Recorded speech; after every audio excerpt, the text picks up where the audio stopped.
Bom, pessoal, agora nós vamos então, na sequência, verificar como é feita a análise de baixa frequência para o amplificador com TBJ.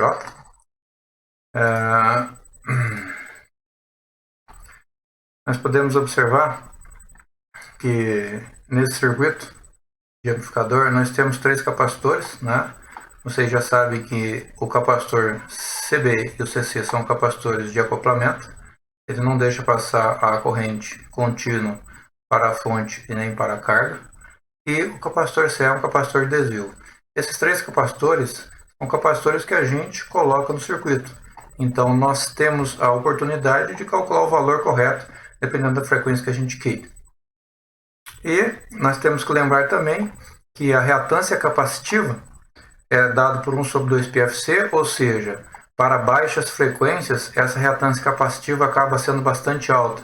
E com isso, ela vai dificultar o ganho nosso do circuito.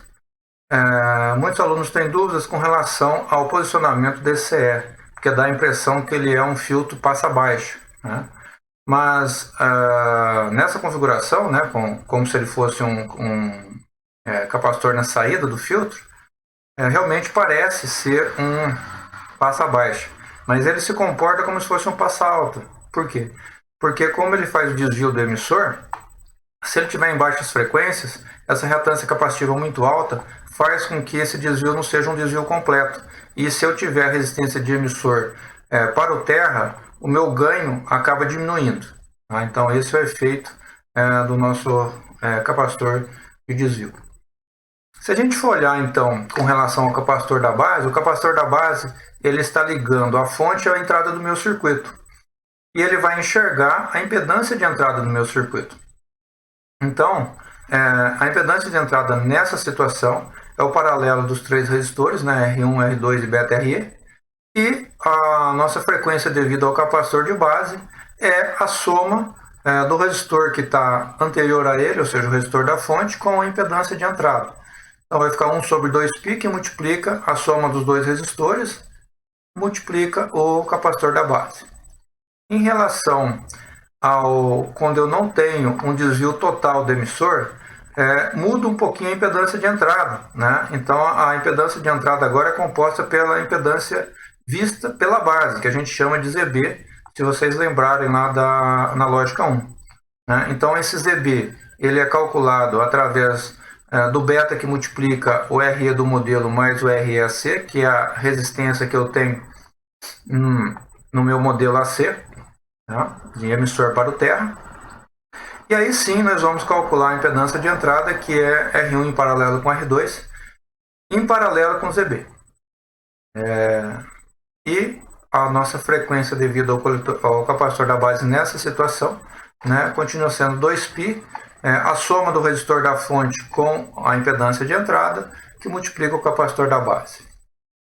Em relação ao capacitor de coletor, praticamente nas configurações de emissor comum, em quase todas as situações, né, nós temos que a impedância de saída é o resistor de coletor. Né? E aí nós podemos observar que é o posicionamento desse capacitor de coletor. De um lado ele enxerga o amplificador e do outro lado ele enxerga a carga, RL. Então, a nossa frequência de corte devido ao capacitor de coletor é dada por 1/2π. A resistência é a impedância de saída mais a resistência da carga, que multiplica o capacitor de coletor.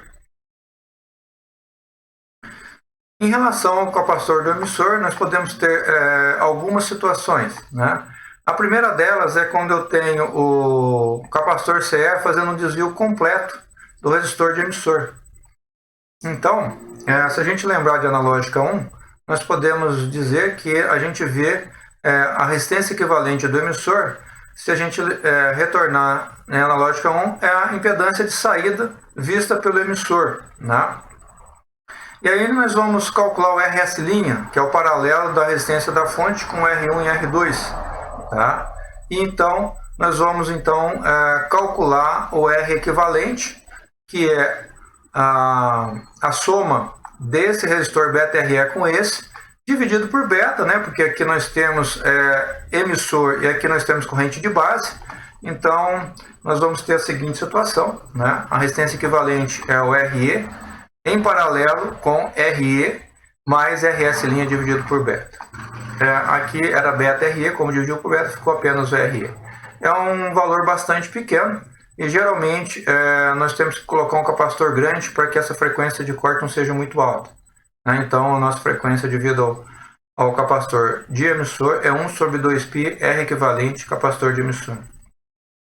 Uma outra situação é quando nós temos um desvio no emissor com o paralelo de RE1 com RE2, né? E aí, o nosso resistor equivalente ele vai enxergar o que nós temos para cá, que é uma situação semelhante à anterior, né? Só que lá a gente só tinha RE, aqui vai ser o RE1, então nós temos o RS', e aí nós temos o R equivalente, né? Só mudou que aqui a gente colocou RE1 e quando a gente for calcular a frequência de corte devido ao emissor, a gente vai somar com esse RE2, né? Que é o que a gente tem aqui nessa equação. Então, a frequência de corte devido ao emissor é 1 sobre 2π R equivalente mais o RE2 que multiplica o CR. Tá? Essa é uma configuração que apresenta uma frequência de corte um pouquinho menor, porque o nosso resistor aqui acaba sendo um pouquinho maior do que o anterior. E por último, né, quando a gente tem um desvio parcial aqui do emissor, né, então nós também vamos ver que a nossa resistência equivalente ainda continua tendo o RS', né, o paralelo dos três resistores, e agora nós vamos ter o RE2 em paralelo com a soma daqui para lá. Né? Então, a seguinte situação, né, R equivalente ao RE2 em paralelo com quem? Um RE1 mais o que eu enxergo para lá dividido por beta. Então, é o RE mais RS' sobre beta. E aí nós podemos calcular a frequência devido ao capacitor de emissor, 1 sobre 2π R equivalente capacitor de emissor. Bom, pessoal, são essas as situações que a gente pode encontrar na análise de baixa frequência do transistor bipolar como amplificador. Muito obrigado.